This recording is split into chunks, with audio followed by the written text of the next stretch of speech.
Hi, Andy Excel back with another NFXL podcast, and we're now just 2 weeks away from the 2026 NFL draft. So all the excitement's beginning to build as we find out, as we get closer and closer to the time, we'll find out where this year's draft class ends up.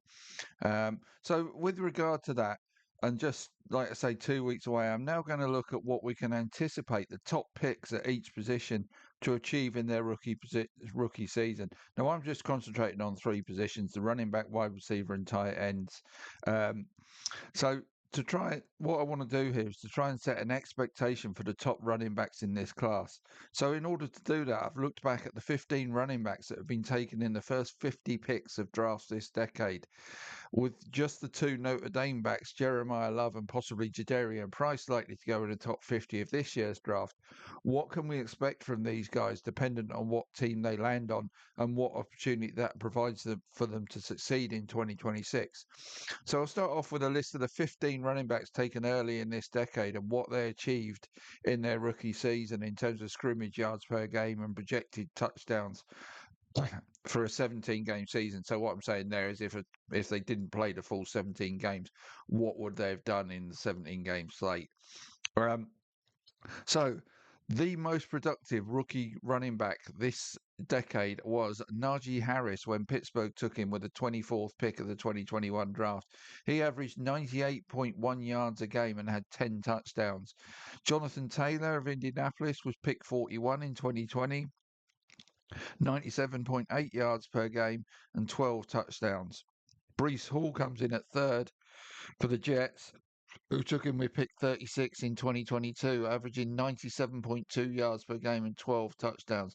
They're the three guys that went over 90 yards a game and well over 90 yards a game. Then we get Bijan Robinson, who went for 86 yards a game and 8 touchdowns. Travis Etienne, who went for 84.8 yards per game and 5 touchdowns. The now almost forgotten Clyde Edwards-Hilaire, who went with the final pick of round one in 2020 to the Chiefs. He had 84.6 yards per game and 6.5 touchdowns over, you can't have half a touchdown, but you know what I'm saying. I extrapolated it out.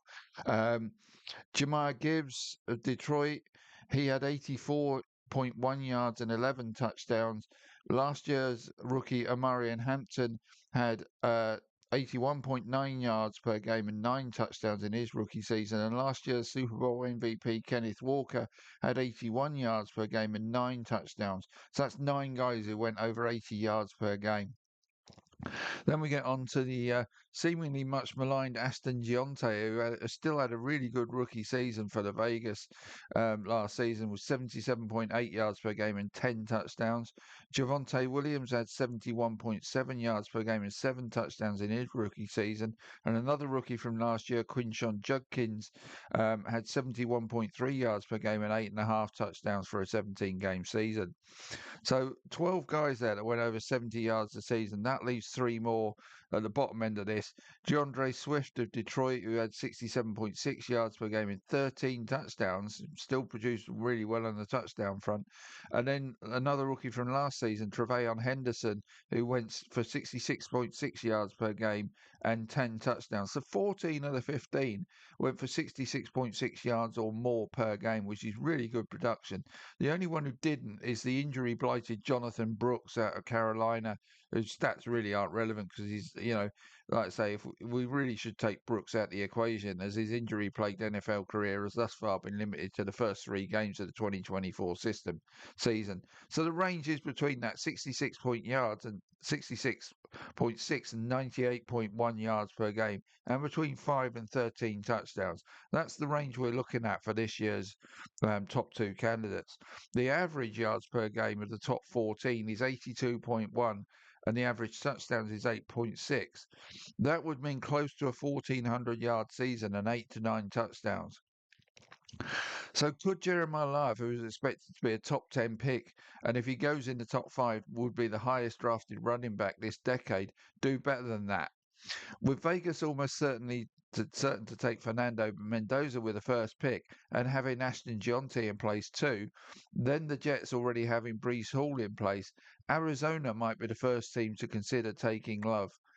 Now, I'm not going to apologise here. I'm pouring some Love related songs titles into this piece, so beware, watch out for those. Um, but having going back to Arizona, having added Tyler Algier to go alongside James Conner and Trey Benson, that would make becoming the dominant running back on that roster from day one a tough task, even for Jeremiah Love, unless Conner were to be traded. So for me, Arizona would not represent the best opportunity for Love to conquer all as a rookie. There's your first song pun. Um, then we have Tennessee at pick 4. Apart from veteran Tony Pollard, the Titans look short of running back talent, and with Pollard being 29, shortly entering his eighth season and having never averaged 79 yards per game as the Titans running back one, and having generally only managed 5 to 6 touchdowns per season, Love would seemingly be a potential upgrade and long-term succession plan for the Titans. So for me, Love would be a many splendid thing for them, and if they draft him with the fourth pick. Now, I keep hearing the Giants touted as a possible team to take Love with pick 5, but for me, with Cam Scatterbo coming back from injury and Tyrone Tracy also in situ, I see the Giants as unlikely to give Love a chance unless Scatterbo's injury recovery is in severe doubt. Cleveland at 6 have Quinshon Judkins and many other needs of greater priority in this draft, so they're unlikely to do anything for Love here. Let's keep throwing them in, which which brings us to Washington with the 7th overall pick. They have added Rashad White and Jerome Ford to go with Ja'Cory Crosky Merritt, which seems to indicate they do not have Love on the brain here. A bit more obscure one there, but it's still there. Um, but none of their current backs look like Washington. That is look like.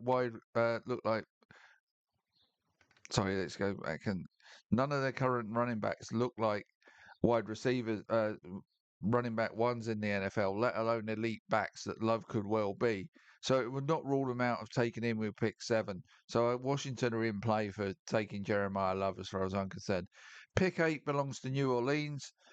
They went out and got Travis Etienne and still have Alvin Kamara right now and Kendre Miller on their roster. So I don't see them looking for a running back early in this draft, although many do.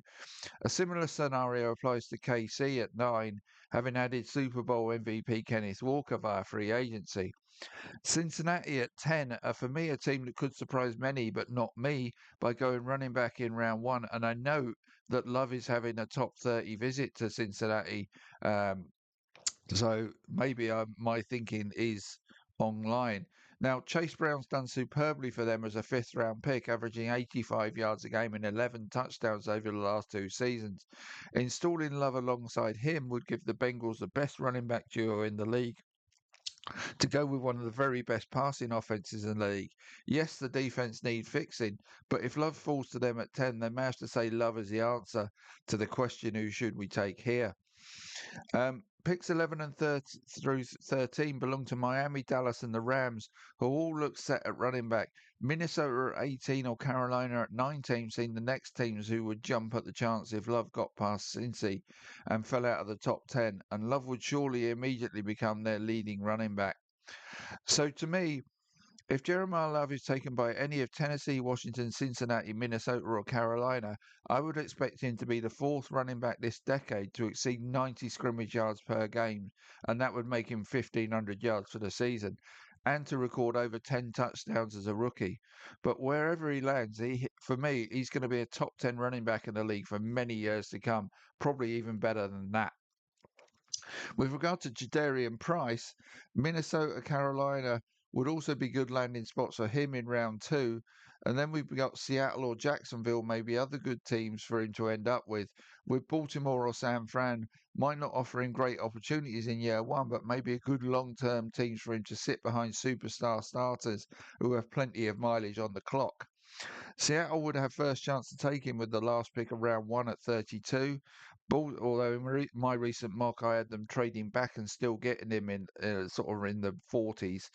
Um, Baltimore have picked 45, Minnesota 49, Carolina 51, Jacksonville with their first pick of the draft at 56, or San Fran at 58 would all give Price the chance to put up a 1,200 yard and 8 to 10 touchdown season in 2026.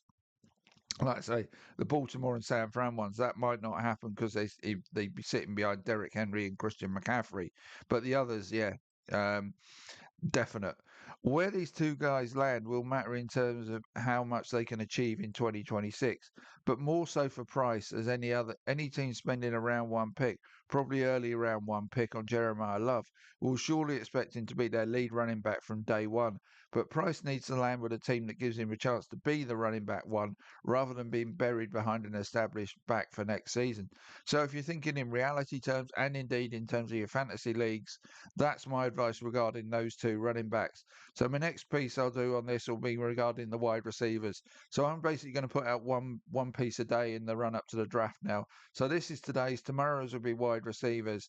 Then Saturday you'll get a tight end version. Sunday I'm going to put out my dozen mid-round potential mid day three, I should say, my day three potential value picks. Those that are going a bit under the radar that might well be worth taking a chance on in round fours to seven and have turned out to be much better than their current predicted draft position. So look out for those pieces coming in the next few days, and then next week on by Sunday I'll let you know what my schedule is for next week. So see you soon.